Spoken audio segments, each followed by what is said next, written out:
எப்படி குடும்பத்தை பார்க்காதவங்க எப்படி எல்லாரையும் பார்ப்பாங்க அப்படிலாம் சொல்லி கேட்குறாங்களே. அது கரெக்டு தான். என்ன பண்ணுறது, வழியில் ஏதோ அவனுங்களும் தனியாக வந்து மாட்டுது பிரச்சனை. எல்லாம் கடவுள் இருக்கார் பார்த்துருப்பார். விஜய் ஒரு மாற்றமா இருப்பாருன்னு நினைக்கிறீங்களாக்கா? இருப்பாருன்னு நினைக்கிறேன். கண்டிப்பாக செய்வார். கொடுத்து பார்த்தா தானே தெரியும். இல்லை, அவர் ஓட்டு போட்டு முதலமைச்சர் ஆக்கின பிறகுதான் வெளியே வரணும் அப்படின்னு இருக்காரா? ஏன்னா இப்போ நிறைய மக்கள் பிரச்சனை எல்லாம் நடக்குது இல்லை? ஏன் இப்போ ஒருத்தரையே டார்கெட் பண்ணிட்டு இருக்கிறாங்க. அவர் வந்ததுனால இப்போ அவரையே டார்கெட் பண்ணிட்டு இருக்காங்க. அவர் என்ன பண்ணுவார்? விஜயகாந்த் இருந்தார், அவரையும் இப்படி பண்ணி தான் அமுச்சு வச்சிட்டாங்க மண்ணுக்கு. இப்போ ரெண்டாவது விஜய் வந்திருக்கிறாரு. அவர் என்ன பண்ண போகிறாங்களோ தெரியல. சினிமா நடிகராக இருக்கிறாரு அவரு. அவ்வளோ அரசியல் எவ்வளோ தூரம் அவருக்கு தெரியுமோ தெரியாது. வந்தாருன்னா சினிமா டைலாக் தான் அப்பப்போ எடுத்து விடுறாரு.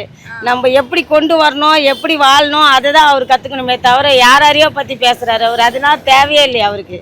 இவர் வந்தால் எப்படி வாழ வைக்கணும் ஆளுங்களை, எப்படி ஆள போகிறோம் அதை தானே அவர் பேசணும். மு.க. ஸ்டாலின்கிட்ட பேட்டி, அவங்கள்ட்ட பேட்டி, இவங்கள்ட்ட பேட்டின்னு எதுக்கு அதெல்லாம் சொல்லணும்? அவர் என்ன பண்ணுறாரோ அது நல்லதாக பண்ணிட்டு போட்டோம். சும்மா சினிமாலேருந்து வந்துட்டேன் அப்படின்றதுக்காக மட்டும் ஒரு சிஎம் பதவி எடுத்து கொடுத்துட முடியுமா?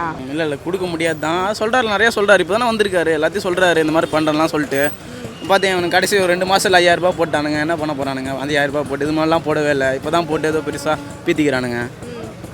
நான் என்ன வேணாலும் பேசுவேன், டீமுங்க பற்றி கவலையே இல்லை. எங்கள் வீட்டில் வந்து 3 ஓட்டு இருக்குது. எங்கள் 3 ஓட்டுமே விஜய்க்கு தான். இப்போ வந்து பணம் கொடுத்தா வாங்கிக்கோங்க, வாங்கிட்டு அவங்க காதுலேயே விசில ஊதுங்க அப்படின்னு தலைவரே விஜயே சொல்கிறாரு. அதுதான் கரெக்டு தானே. யார் காசை கொடுக்குறாரு அவர்? எங்கள் காசை தானே எங்களுக்கே திருப்பி கொடுக்குறாரு. இப்போ ஒரு ஹாஸ்பிட்டலுக்கு, ஒரு கவர்மெண்ட் ஹாஸ்பிட்டலுக்கு போகணும், அங்கே ஒரு 100 ரூபா லஞ்சம் கொடுத்தா தான் அவன் நல்லா ட்ரீட்மெண்ட் பண்ணுறான். பணம் இருந்தால் நம்ம ஏன் கவர்மெண்ட் ஹாஸ்பிட்டலுக்கு போகிறோம்? ப்ரைவேட்டுக்கு போய் பார்ப்போம். பணம் இல்லாதனால தானே கவர்மெண்ட்டுக்கு போகிறோம். அங்கேயே ஒரு ட்ரீட்மெண்ட் பண்ணோம், இங்கேருந்து அங்கே போனோம், அந்த டெக்ஸ்சரில் தள்ளணுன்னா அவங்களுக்கு காசு தரணும். அதெல்லாம் யார் பணம்?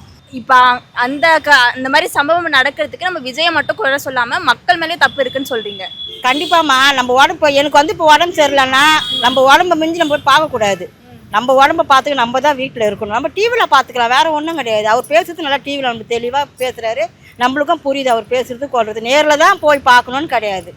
இப்போ அவர் அரசியல் ரீதியாக பார்க்குறாங்கன்னு நினைக்கிறீங்களா, இல்லைன்னா இப்போவும் அந்த ரசிகர்கள் பார்க்குறதா? ரசிகர்கள் பார்ப்பாங்கம்மா. அவர் பல கோடி ரசிகர்கள் மத்தியில் இருக்கிறார் அவர். அதனால ரசிகருக்கோசம் பார்ப்பாங்க. இப்போதைக்கு தலைவர் விஜய் வந்து அரசியலுக்கு வந்திருக்காரு, பார்க்கலாம் அவர் வந்து என்ன செய்கிறாருன்னு பார்ப்போம்.